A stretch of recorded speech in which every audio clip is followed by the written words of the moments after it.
CQDX on 12, CQDX on 12, CQDX on 12. This is Mike 0 Juliet Charlie Foxtrot, Mike 0 Juliet Charlie Foxtrot, Mike 0 Juliet Charlie Foxtrot, calling 12. Alpha Juliet 4, Yankee November. I think that was Alpha Juliet 4 Yankee November. I'll give you a report on the next over, and if you could just clarify that call sign. As I wrote it, as I was listening and wrote it, it don't look right to me. It just didn't look right, but thank you for coming back to me. The name is Mark, Mike Alpha Romeo Kilo. I'm 15 miles southeast of the City of London, and I'll give you some technical details and your report on the next over. So Alpha Juliet 4 Yankee November, I believe this is M0 JCF. Yeah, M0JCF. We're getting some QSB there, Mark. We're getting some QSB. My name is Ray, Radio Alpha Yankee. And if you've got a minute, I can put some more power out. Over. Well, you're 5 and 3 and very, very readable to me, Ray. I don't know that you need the power, and I think we can, if the QSB isn't too bad, we should be able to hold that one up. I'm using 100 watts myself. The antenna is just a 5/8 wave vertical antenna for the 10 meter band, so a little bit off, but seems to be working okay today. And the radio's the IC-7300, very common, I'm sure you know it. Alpha Juliet 4 Yankee November, Ray. This is Mike 0 Juliet Charlie Foxtrot Mark, southeast of England. C3 station, could you move up? We're having a QSO here on this frequency, sir. Thank you for doing that, Ray. I can't hear him. Thank you for telling that station to QSY. Yeah, man, he was wild too. He was, oh God, he was like almost 10 over here. And by the way, you are 5.5 up to 5.7 down to 5.3, but the noise level is quite low, so that's great. Over. Yeah, QSL, Ray, and as you were speaking there, your signal was 5 and 5, perfectly readable, no QR Mexico at this time, and it is quite amazing that sometimes, you get really strong signals that you just cannot hear. The signal is there, but the modulation just isn't cutting through the QRM or the QR November. But today, Ray, yeah, you got a fantastic signal. Just interested how many watts and what antenna you're using. I'm sure you're using more than my 100, and I bet pound to a penny you're using a beam of some sort, because you got a great signal into me. Back to you. M0JCF AJ4YN. Well, Mark, you're wrong on the first count. It's only 100 watts, but you're right on the second. It is a 3-hour perspective. And that's definitely helping, I'm sure. Hey, I went to your webpage, and I'm looking at this motorcycle. That's a piece of hardware, man. Is that yours? You know what, Ray? I wish it still was, but I sold it a few years ago. It was a drag motorcycle, so for the quarter mile, and yeah, it was very, very fast. It was originally it was a Suzuki road bike from 1991, and I'd modified it with a turbocharger. It was 340 brake horsepower, and my best time on it was 0 to 156 miles an hour in 9.4 seconds. So I'm very proud of that achievement there, Ray. Back to you. Oh my God, holy crap, Mark. Man, that is an insane amount of acceleration. I mean, I've had bikes all my life, and I used to race dirt tracks, but it was just dirt track sportsman, amateur, no money involved or anything. And certainly nothing like 300 and some brake horsepower. Oh my God. I see extended the swing arm quite a bit there. But man, that is just incredible. Yeah, I had a BMW 1150 GS, I think it was my last bike, and I took it down to a little 18-mile drag strip down here. And, you know, I can't remember what it did, but, you know, it got one up there about maybe 90 miles an hour, you know, and you had to slow down pretty quick. And it all happened pretty quick, and that made me think about, you know, guys like you that are doing this thing in 9 seconds. Oh, my God. Yeah, you know, it was a lot of fun, but at the same time, Ray, my youngest daughter, she's now 23 years old, but she started drag racing at the age of 12, and so we were running 2 teams, and it just got too expensive to run 2 teams. And because I've done a lot of motorcycle racing in the past, Ray, I've done Speedway, which is, you know, the British small short track version of your long track racing, and I've done road racing as well. My local track is the international circuit, Brands Hatch, and I've raced at Brands Hatch in several classes, both production and open class, and drag racing was the last thing that I did. But because my daughter, you know, she was young, she was just starting racing, I gave up the drag racing and let her pursue it. And then, you know, she got too old and too much of a girl for such things, so she decided that she would retire. So I've not got back into it yet. I don't ride on the roads anymore either, but they just got too dangerous. But I have been looking at eBay recently for, you know, bikes that I used to ride back in the day, and so who knows, I may well get back into it. But do you know what, Ray, I did follow back in the 1980s. I did used to follow the US long track and flat track racing, and at the time Jay Springsteen was one of the top people, and obviously he was, I would imagine, pro level. And you know, I used to really like to watch Jay Springsteen and all of the other lunatics on the 1 mile circuits. And there's a great video on YouTube called Fast and Left. And you know, all my speedway friends in this country, I always say to them, yeah, speedway is good, but you want to check these guys out. You know, they're on a 1 mile circuit, they're 140 miles an hour on the straight and 90 miles an hour sideways in a bend. You know, it's fantastic. But I raced speedway back in the very early 80s, and I just a 2-valve 500cc Jawa, which was a methanol. It was a methanol engine, and I just used to race, you know, the short tracks here in the southeast of England. So hopefully you haven't lost me on the QSB. Alpha Juliet 4, Yankee November, Mike 0, Juliet Charlie Fox. Yeah, Mike 0, Juliet Charlie Fox, Alpha Juliet 4, Yankee November. No, you've been holding up at 5.7, and the noise level is down at less than S2. So that was our fair copy of that. Yeah, I never got the speedway. You know, I just did the sportsman amateur in this country. The rules required one right-hand corner in the track, you know, and, you know, we had a lot of, some of them were half-mile tracks that, you know, were sort of semi-speedway deals, and they would go ahead and make a little dog leg into the infield to slow us down a little bit. You know, I found that to be ridiculous because it only slows you down at one point, but you got to get the other turn, you know, full speed. So anyway, and you're right, man, one of the most beautiful things in the world is to see a guy that is a real pro do a high-speed power slide through a corner. I mean, it is so beautiful. You know, the guy's got the steering almost locked up to the right, got the rear wheel out. Oh, my God. I could sort of power slide, but I couldn't quite get it. You know, I never had the balls to really go ahead and open it up. My power slides were a little slower. Yeah, I know how it worked.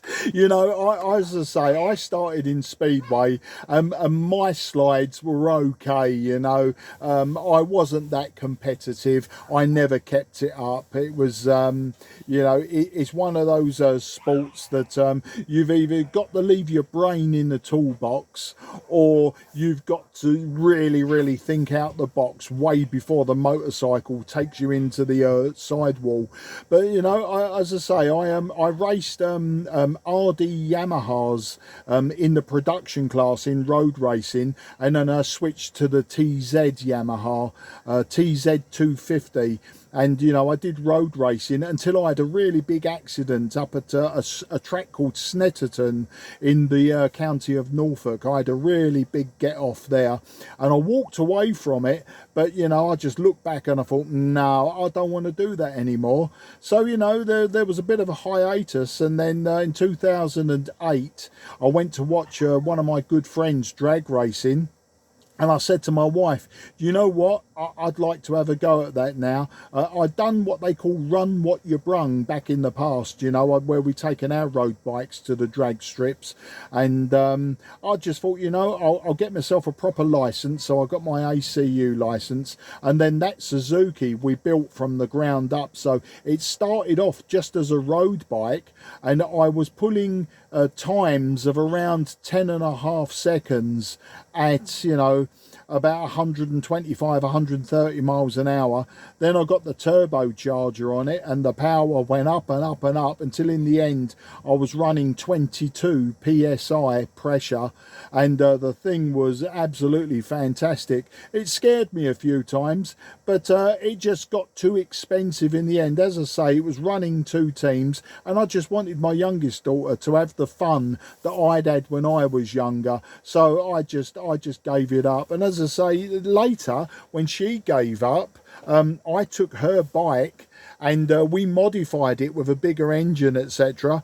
And then the pandemic came along, and that was 2020, and it just sat there. And I thought, you know, we don't know where the world's going now, so I'll think of something else to do. And yeah, we just sold it all off. And as I say, now I've got one eye on the market.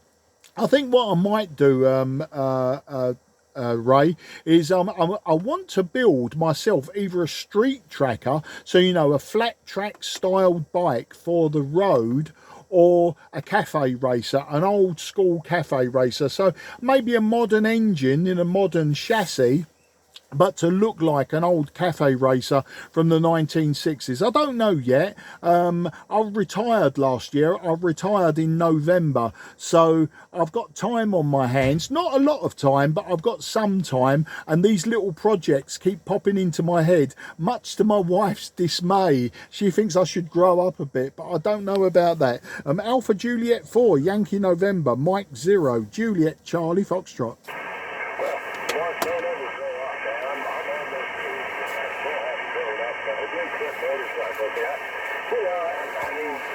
The road is getting it's crazy. You know, we got a lot of country roads out here. There's not too many cars, but your hazards are raccoons, squirrels, and deer.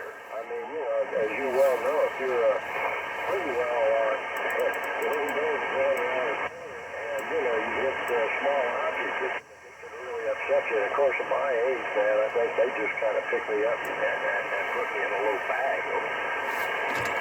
Yeah, and that's what we don't want for my wife to see. My last road accident actually was in 2004, and I was on an 850 Yamaha, and you know, we obviously had the hazards of dogs, cats, foxes, that sort of thing. And in the countryside, yeah, we do have the hazards of deer and cows and sheep and things that get on the road.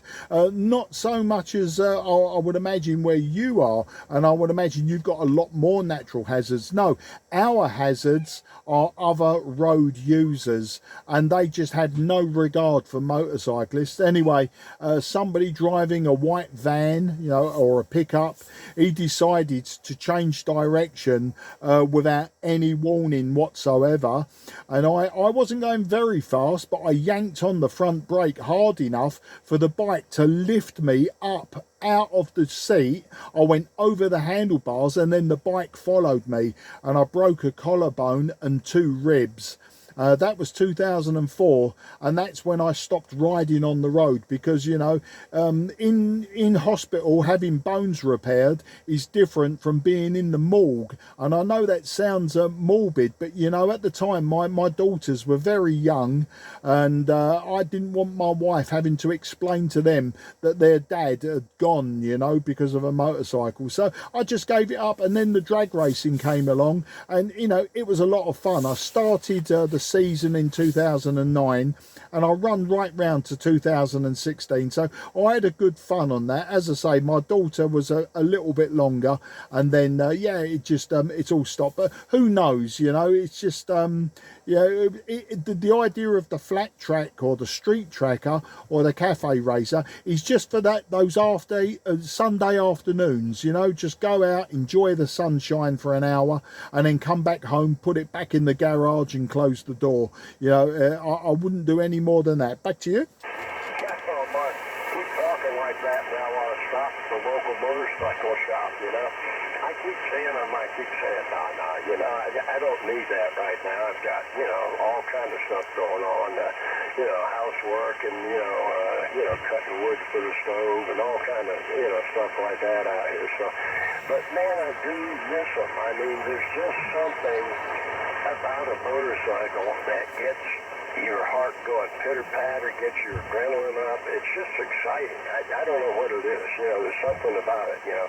Carving a corner, something just, you know, it just feels so good to do it. And I don't know, you know. My sister was into aviation, and, you know, when she was learning to fly, I used to love to fly with her, too. And that's a lot like riding a motorcycle. Over.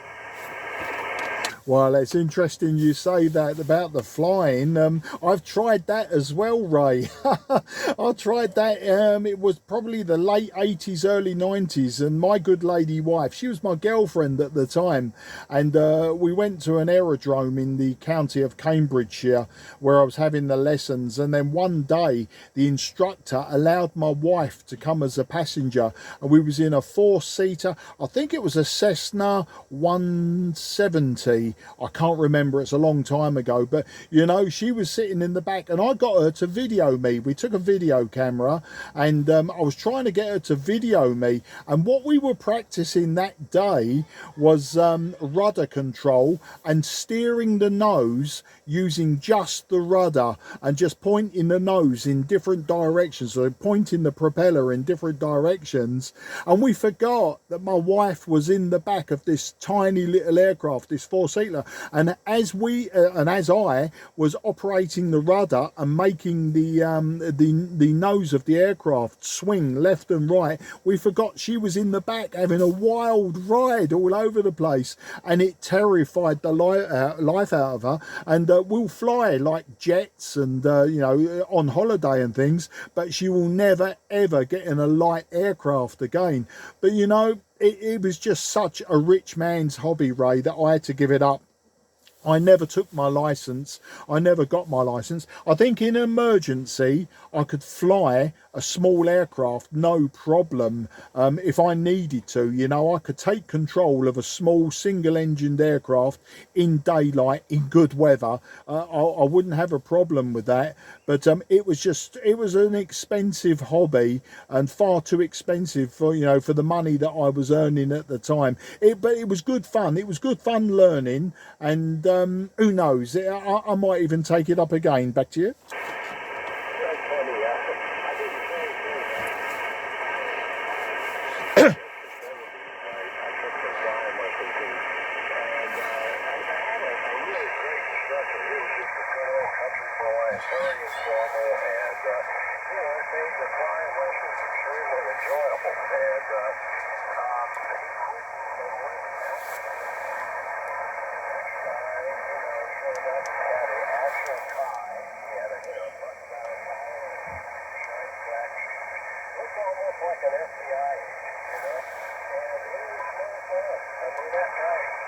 his damn feet off the rudder pedal. You know, it was just, so I took about 3 or 4 more lessons, and you're right, it was, a big part of it was the expense too, so I was paying for something that certainly wasn't my son, so I quit. That was it. I guess maybe I got about 14, 15 hours of it. Oh right, you got more than me. I'll probably put in about 10, but I never went solo.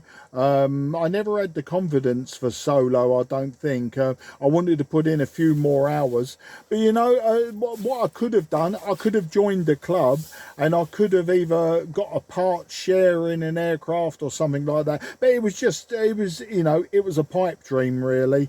It started off as a good idea, but it just as I say, the family come along. I got married and we had children, and big mortgage and all of those things that you do when you're younger, and so the expensive hobbies had to go.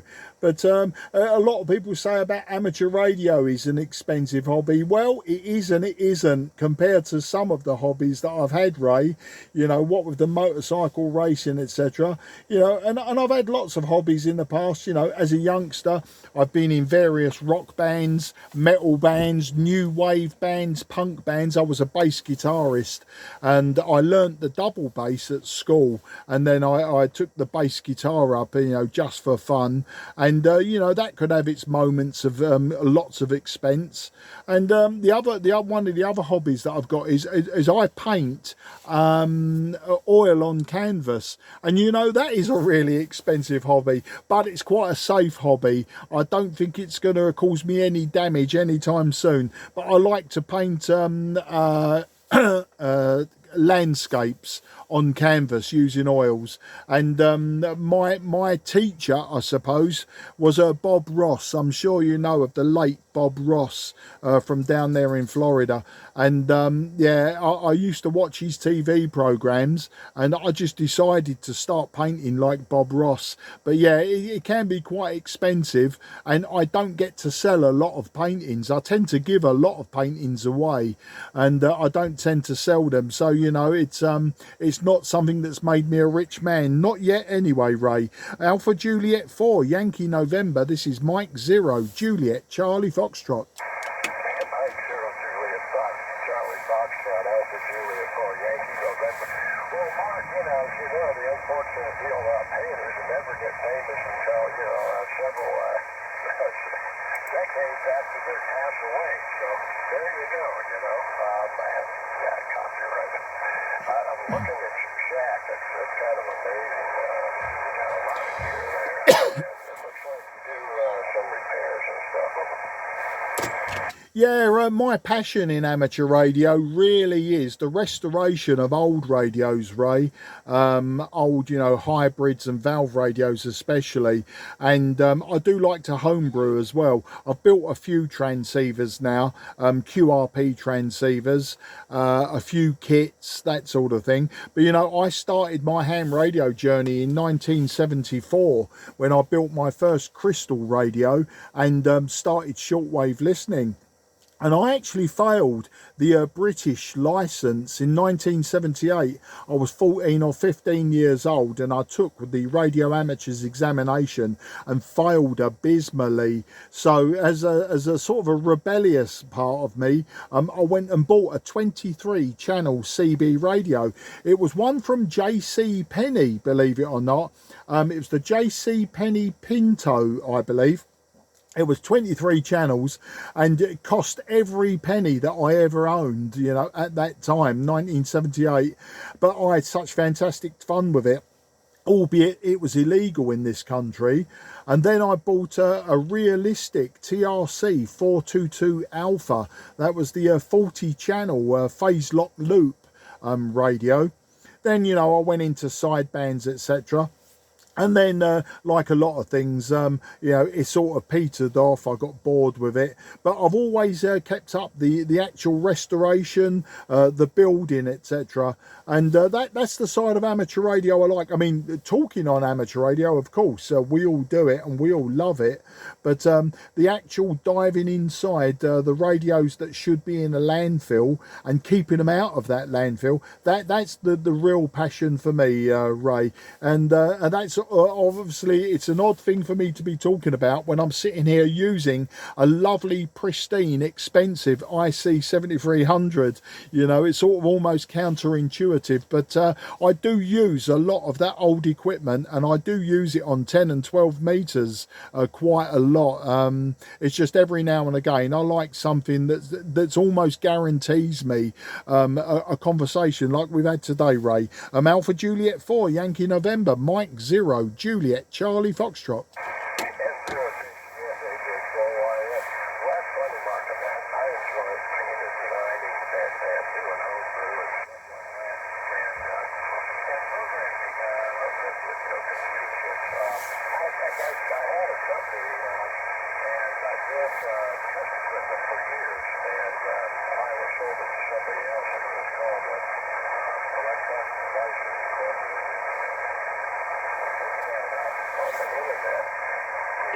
Just look up the easiest way is DSTS, and that stands for Depth Standard Test Set. That was our main product. So if you had a boat, you had a little depthometer on there, a depth sounder, and it was broken. You could hook it up to our test set. And it was just, you know, it was like a service monitor for a transceiver. You know, it would measure the transmitted power from the depth sounder and reply with an echo. You know, you could set the reply amplitude. So, you know, and that was, you know, my main business. And then I branched out to programming for other companies and doing, you know, consulting work, and that was it. So I had a fun time. Worked out of my house for about 30-something years, or maybe more, and you know, just had a blast. Yeah, it all sounds absolutely amazing. Well, you know, I did my apprenticeship in telecommunications, and yeah, as we were learning, you know, test equipment, etc., it all became second nature, and the repairing of telecom systems. And then later in life, I got into television, both analog and then digital television. I was working for a local cable company, and once again, you know, lots and lots of test equipment there that you had to get your head around. And then of course my final job with the company that I'd been there for 29 years, my last company, I was in IT. I'd become a Unix administrator, and to be honest, it just bored me, mind-numbing, boring Unix admin. So last year they were offering voluntary redundancy at the end of last year, and I just saw that as an opportunity to take early retirement, and here we are today. But yeah, it sounds like you've had a fascinating time there. And I was just looking at the map of where you are, or where QRZ says you are, and I believe that, you know, there's a big naval base or a big naval presence around your area. So I would imagine that yeah, electronics is a real big thing in that neck of the woods. Alpha Juliet 4 Yankee November Mike 0 Juliet Charlie Fox.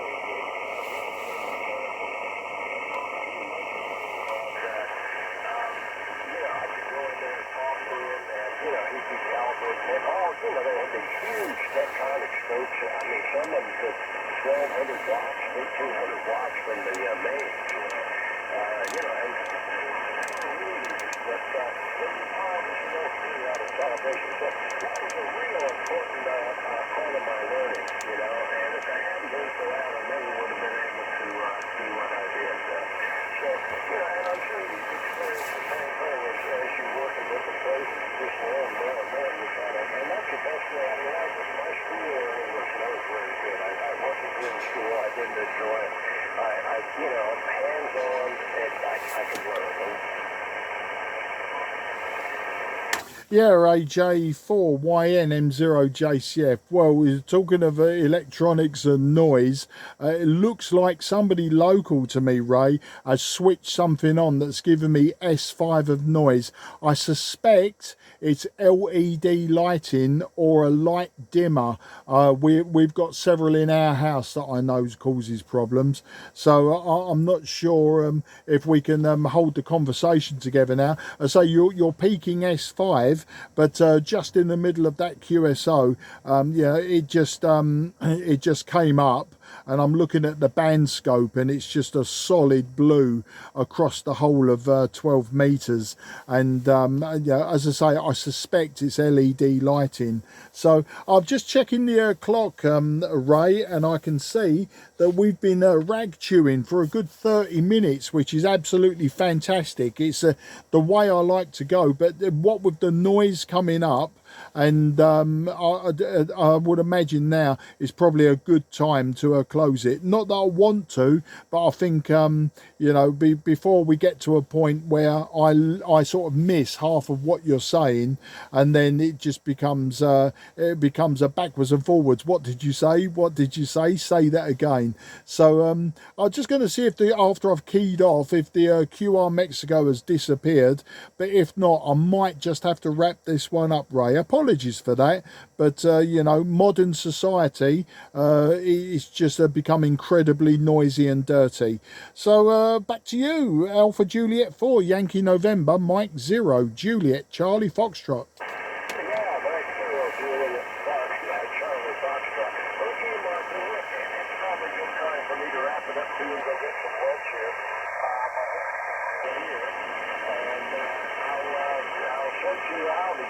Try to snip you out on this band. You know, I like 12 and 10 meters of my coasters, so I'll try to find you again. Really have enjoyed the QSO, and we intend to do it.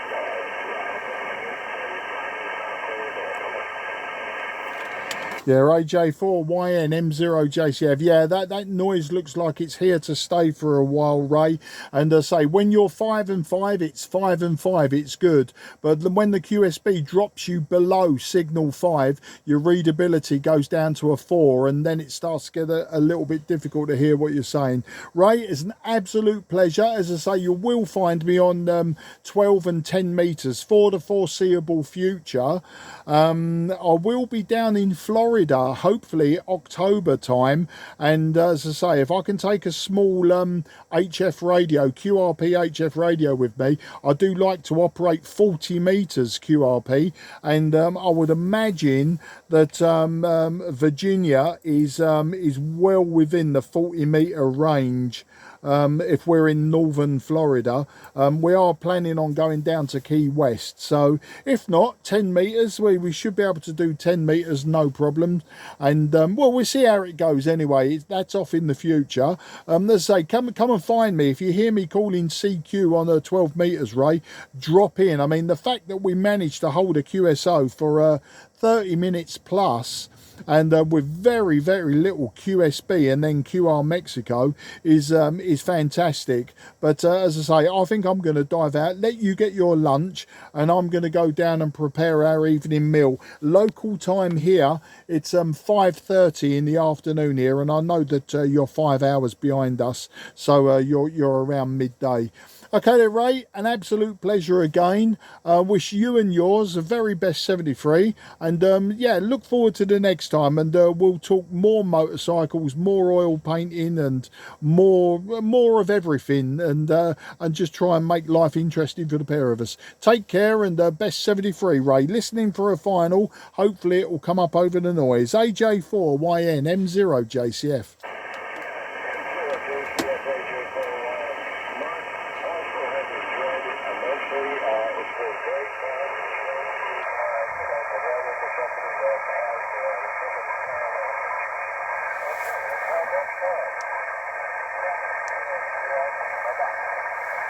Yeah, cheers, mate, and you take care. Have a great day and a great weekend, because it's not that far away now. Again, Mike 0 Juliet Charlie Foxtrot Mark, southeast of England, is going QRT. This frequency is clear for use. This frequency is clear for use.